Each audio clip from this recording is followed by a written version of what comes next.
Hey guys, welcome to Reddit Brew. Today, I will be reading from the r/EntitledPeople subreddit, so let's jump into it.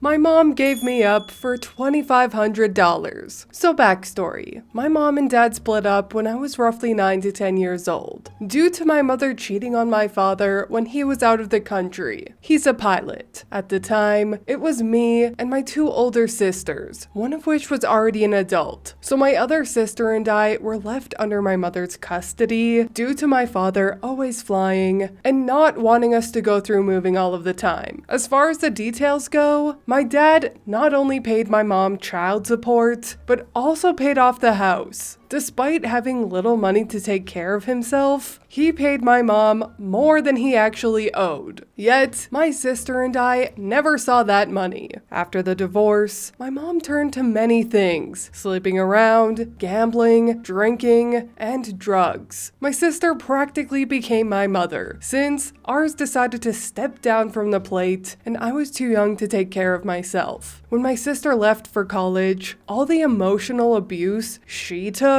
ended up falling on me, which sent me into a loop. Due to my sister always taking all of the damage, I typically saw my mother as, well, my mother. My young brain didn't notice how often she didn't come home at night, or the lack of food in the house, or the constant weeks I'd wear one outfit. I didn't notice how not normal this was. Heading into high school, it became more and more obvious that this wasn't right at all. Yet, I still loved my mother. Meanwhile, my dad met a woman and they fell in love. When she became pregnant with his kid, he moved her to America after my little sister was born, and they started a new family together. I love my stepmom. She's literally the sweetest woman I know, and I adore my baby sister, and eventually, my second baby sister. Over time, after spending many nights in their home, I came to realize how much happier I was at their house over my mother's. I told my dad I want to officially live with him. When I told my mother this, she was deeply upset and cried. That's when everything went downhill. The text messages started, sly guilt trips and remarks on how someone else convinced me to move out, that my father convinced me that she was the bad guy. The more these texts happened, the warier I became on talking to her. It got to the point where I would cry after every conversation because I was so confused and lost. One day, she practically trapped me in her car in my best friend's driveway to try to tell me how my reasons for leaving her were bullshit and that I'm not remembering things correctly. Basically her saying that she never mistreated us. But enough about that. Let's get to the good part. The custody case. Due to me being the last child, my dad no longer had to pay child support because I was now living with him. Obviously, they had to go to court about this. My mom had this bullshit story about how my dad owed her a shitload of money because he never paid the full child support, how she felt pressured to believe him and trust him when he said that he knew how much he owed her, which he did. He calculated it himself and actually paid more than what was needed. So, if you're catching on, this fight was about money. Here's a fun little thing. My mom texted me maybe a month before this case started about how she desperately wants me to come home,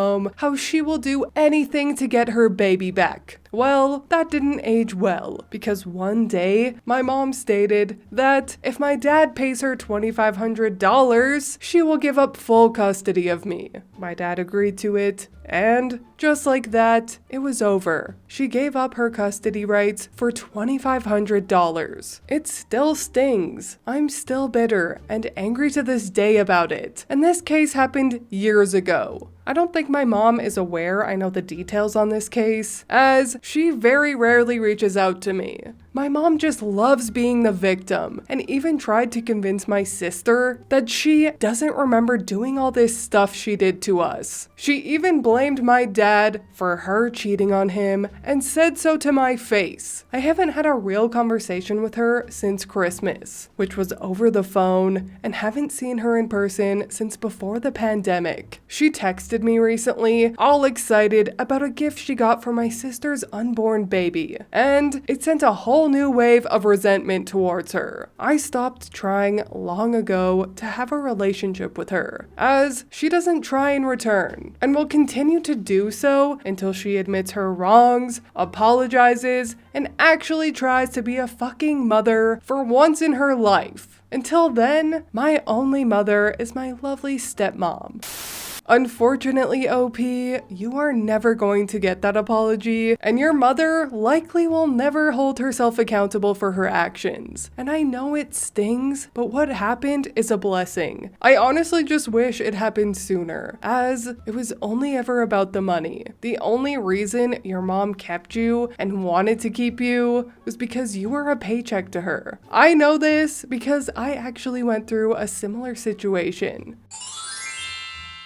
My mom went through some pretty heavy mental health stuff, so she gave up her rights to my siblings and I. And it was a money battle for the rest of my adolescence. My mom did always pay child support, but she was bitter about it. But I unfortunately didn't realize the extent of it until I was 17 when I moved back in with my mom because it was easier for school. And she said to me, "Oh, good. Now that you're back here, I finally get the money." And here's the thing. I was literally going to be turning 18 in a few months, but my mother was dead set on being paid for those few months that I was still a legal child, because she felt like she was owed for all those years that she had to pay it. I was so gobsmacked that as soon as I graduated, I moved in with my sister, and too like OP, I was just a paycheck. But at least in our adulthood, we get to make our own chosen families.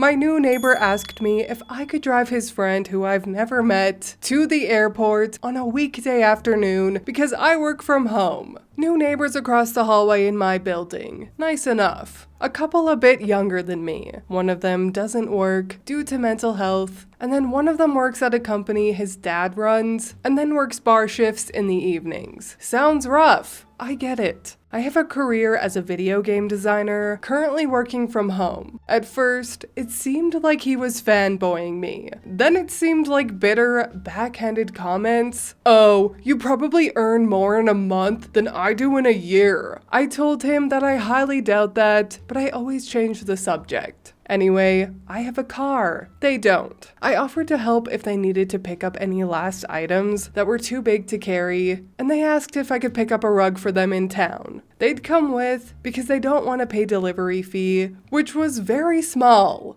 and how they're so tight for money. These are the same people who, when they ordered takeout, they bought a promotional t-shirt to be delivered with it. Anyway, I keep my views to myself, and I happily helped. Anyway, they were very friendly, grateful, but they did ask me far too many questions about my job, my money, etc. I didn't think much of it at the time, but yeah, the other night, really late, he messaged me asking if I could give his friend a ride to the airport the next day and said, "She's really cute, man. She'd think you were a gentleman. Not to pimp you out, but you know, taxis are so expensive, so you'd really be helping out. And obviously I can't drive, so I suggested you'd be up for it." I was so shocked that I just politely replied, "Hey, would love to be helpful, but I can't just take an hour and a half out of my working day. I'm keeping a distance now. I hate it when kindness is morphed into being self-entitled." You know what they say, give a dog a bone and they'll keep coming back. Or something like that. As someone who also works from home, I know the struggle. So many people just assume that we're at home doing nothing. Like, no, we are, and I know this might be shocking, working.